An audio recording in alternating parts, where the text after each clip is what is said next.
प्रशांत की जीत हो गई है और हमारे साथ आरजेडी के फार्मर प्रवक्ता सारिका पासवान जी हैं। बीजेपी के लोग आरोप लगा रहे हैं कि आप लोगों को अंदर खाने कहीं ना कहीं प्रशांत से साठगांठ है। देखिए, प्रशांत किशोर जी भारतीय जनता पार्टी की बी टीम है, तो भारतीय जनता पार्टी अपना एक चैनल सेट कर ली है। वो हम पे क्या आरोप लगेगी? हमारे प्रत्याशी ऑलरेडी वहाँ से रेखा गुप्ता जी खड़ी थी। चलिए, जनता जनार्दन का जो भी मैंडेट था हम उसको स्वीकार करते हैं और प्रशांत किशोर जी को उनकी जीत के लिए बहुत शुभकामनाएं। उम्मीद करते हैं कि वो बांकीपुर विधानसभा में जो काम 40 वर्षों में भारतीय जनता पार्टी नहीं कर पाए, प्रशांत किशोर जी करेंगे। टिहरी के ईओ को लेकर आपकी पार्टी संघर्ष शुरू कर दी है।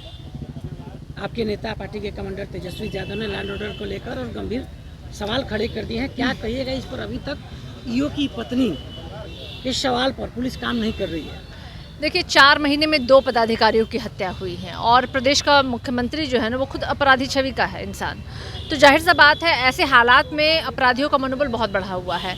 तो मुझे लगता है सबसे पहले तो सम्राट चौधरी जी को अपने मुख्यमंत्री के पद से इस्तीफा देना चाहिए, नैतिक जिम्मेदारी लेते हुए, जिस तरीके से कि बिहार में हालात बिगड़े हुए हैं। लेकिन मुझे पता है कि वो ऐसा नहीं करेंगे, क्योंकि भारतीय जनता पार्टी बहुत दबाव में आकर के सम्राट चौधरी, जो कि मुख्यमंत्री के चेहरा नहीं थे, उनको मुख्यमंत्री बनाया है। इसके पीछे भी जांच होनी चाहिए कि क्यों और किस कारण से, क्या मजबूरी है जिसके कारण कि सम्राट चौधरी जी को मुख्यमंत्री बनाया गया है।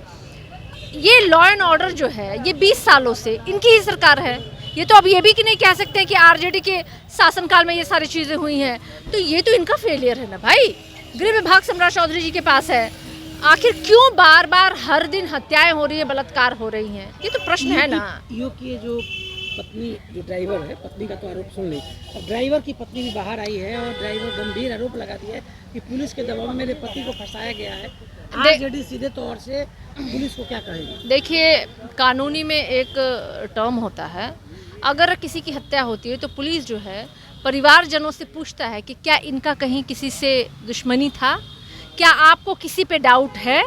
और यहाँ सीधे सीधे ईओ की पत्नी कह रही हैं कि हमारा डाउट लोक जनशक्ति पार्टी के सोनू सिंह जी पे बनता है, विधायक पे बनता है, जिनके वर्चस्व में पूरी की पूरी वहाँ की जो सत्ता और प्रशासन, वो सब लोग थे।